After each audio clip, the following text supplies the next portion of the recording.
Hi and welcome to the dead ball area. In the Rugby Champions Cup semi-final between Clermont and Saracens, we saw a whole game swing on one exceptional kick, and we're going to look at the try scoring sequence and in particular that fantastic piece of skill by Brock James. Too often kicking is seen as a negative aspect of rugby, but like anything, kicking is all about positive mindset, and when used in the right way can be a powerful tool. When well executed, it can exert or relieve pressure, or, as in this instance, unlock a watertight defence. The build up to this try starts midway through the first half. Clermont are moving Saracens around and trying to build some phases. Now when Saracens come under pressure, they tend to load the short side with defenders and run both their sweepers in behind to negate any line breaks. As we can see here, Good and Wigglesworth pull in behind the short side. If we run the video on a few frames, we can see Fofana has seen this and is indicating to James that there is space in behind. As the sequence unfolds, we can see that when the initial danger is shut down, Good comes back to the middle, following the natural flow of the ball. Now, on this occasion, the aggressive Saracens defence shuts Clermont down, and 2 phases on the sequence finishes with a penalty to Clermont. But if we fast forward to the start of the second half, Clermont put in a fantastic kick chase, win the ball back from the restart, allowing them to attack in Saracens 22. Tully picks and goes, getting Clermont up to the 5-metre line, and Clermont begin to work the phases. As Clermont rewind, we can see straight away Good and Wigglesworth follow the flow of the ball and come from left to right, leaving space in behind the defensive line. As the ball comes back to the midfield, Clermont set up to attack left, so Good and Wigglesworth remain on the right. But the call to change direction comes and Clermont instead attacks to the right, leaving Wigglesworth and Good stranded on the wrong side of the pitch. James puts the chip through and Fofana finishes in some style. It looks simple enough, but if we go back we can see the kick and the structure of the kick chase impact on the opportunity presented to Clermont. There are a couple of things to note about this kick. The first is that there is very little follow through.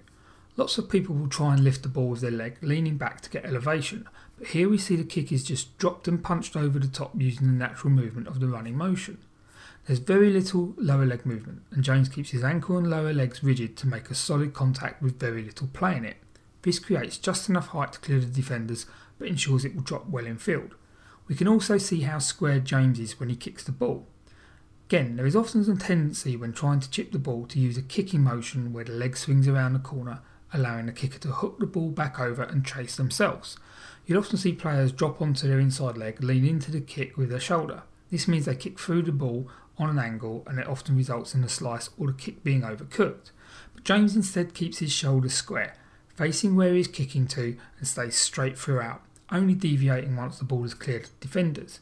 It's also worth noting he kicks through the bottom half of the ball almost through the point. This makes the ball spin backwards in the air, shortens its trajectory, and importantly when it lands deadens the bounce, the spin stopping the ball kicking on. The ball literally stops and jumps right up. Fofana grabs it eagerly. It's a great try and clearly doesn't come around by chance. I believe this is a well rehearsed move, used in reaction to how Saracens have been defending. Now if we return to the start of this phase we can see Clermont have an overlap, but if we look at how they have set up, it's clearly a kick chase formation.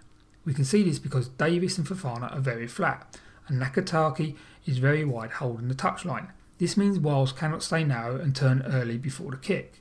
As the inside player, Fofana leads the chase, but we can see Davis holds his depth, and that Nakataki starts wide and comes inwards off his wing late. Davis holding his depth and Nakataki coming in from wide creates a second wave of attackers that allows for an awkward bounce by the ball. It's a predefined short kick chase formation, and I think further confirms that this is a well rehearsed kick move and not pure chance. Importantly though, not only does it show how attacking kicks like this can pry open a solid defence, but also how important real-time analysis is by the players. Kick chase is a fundamental part of most French team strategies, and much like counter-attack, they have set formations and moves that they can use as an opportunity unfolds.